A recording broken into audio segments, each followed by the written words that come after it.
Hi, my name is Jeff Kresge. I'm the Jamestown Social Studies Curriculum Coach, and my email address is jeffrey.a.kresge@jpsny.org. What we want to talk about today is Social Studies Framework 3.8, and this is what the third graders are going to be spending working on in May. The standard says that the concept of universal human rights suggests all people should be treated fairly and should have the opportunity to meet their basic needs. To meet that standard, we're going to ask the students to focus in on children's rights. And we're going to ask them to look at two things: the Universal Declaration on Human Rights from 1948 and the Convention on the Rights of the Child that was passed in 1989.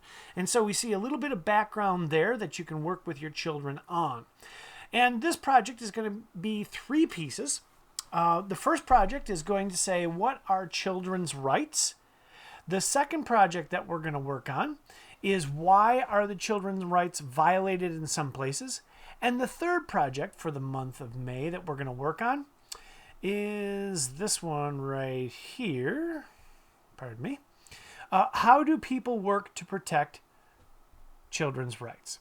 So what we want to do first is we want to say, all right, why are there children's rights, or what are they? And so what I did was I found a video for you to watch, and just go ahead and click on that video and it will automatically play. And as the students are watching that video, I want them to think about, what are rights of children?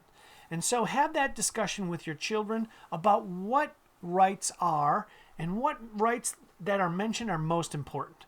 The second thing is, there's another video that I would like you to watch. Again, same task. What are the rights of children and what are the most important? And then what I want the kids to do is just get a little creative, have some fun with this one. And it's to create a poster and take the three most important rights that came out of those two videos and your discussion with your kids and make a poster for them. So they could go to the internet, they could draw, they could make pictures, they could set up photographs at home and take pictures. It doesn't really matter, as long as they create a poster of those three important rights. And you can use this blank piece of paper that I added here, but you don't have to. It can just be done anywhere. So what I'm looking for is a poster that shows three rights that all children have according to those two laws. The second project for May, for third grade, is to see, why are children's rights violated in some places. So the first one was kind of an art project, and this one's going to be more of a traditional reading writing situation. The first thing that I'm going to ask the students to do, I've created three documents for the kids to read, and as they read those documents, I would like them to underline or highlight evidence that explains why slavery, especially children, is used around the world and where slavery still exists.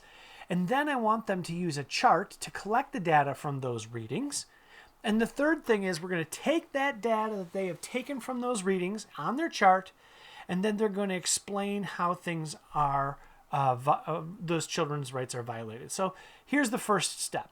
The first step is, we're going to read these three documents and then highlight or underline why slaves, especially kids, are used around the world, and where slavery still exists. So the first article is from the Los Angeles Times in 2013. The second article is from the Washington Post, October 16th, 2019. And the third article is excerpts of a child labor and selected statistics. So I've got some statistics here, and there's a chart here. So the kids are highlighting and they're underlining. The second thing I want them to do is to take this chart and to use the data that they've just learned about and read about at the chart and the two readings, and say, all children have the right to. So we're going to go back to our videos. What do they have the right to? Where is that right violated? And what is evidence? Why is that occurring? So for example, not be slaves is one. So all children have the right to not be slaves. That's violated in Mauritania, which is a country that you'll read about.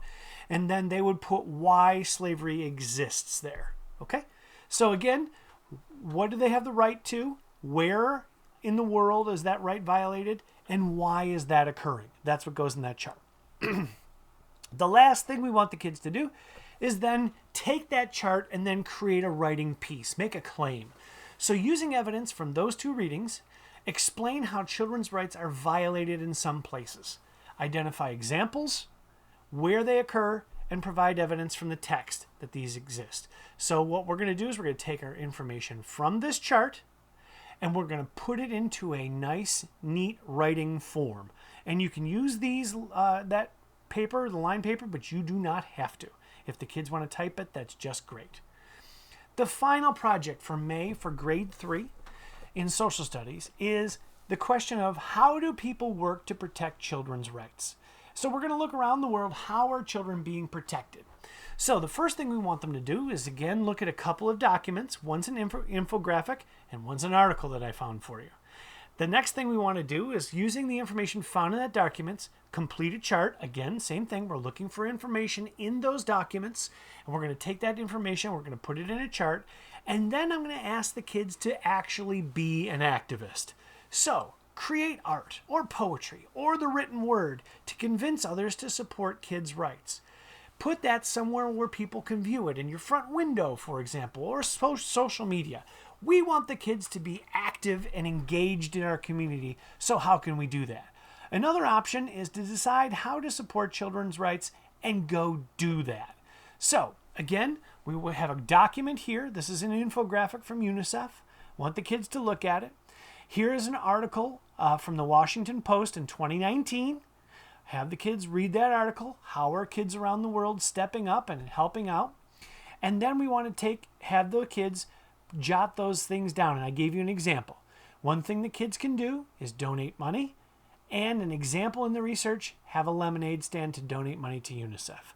However many ways they can think of goes right in that box. And lastly, ask them to create poetry, artwork, or the written word to convince others to support their ideas.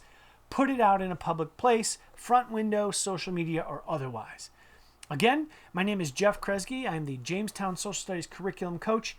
And if you have any questions on this lesson or anything else about the teaching of social studies, please email me at jeffrey.a.kresge@jpsny.org. Thank you.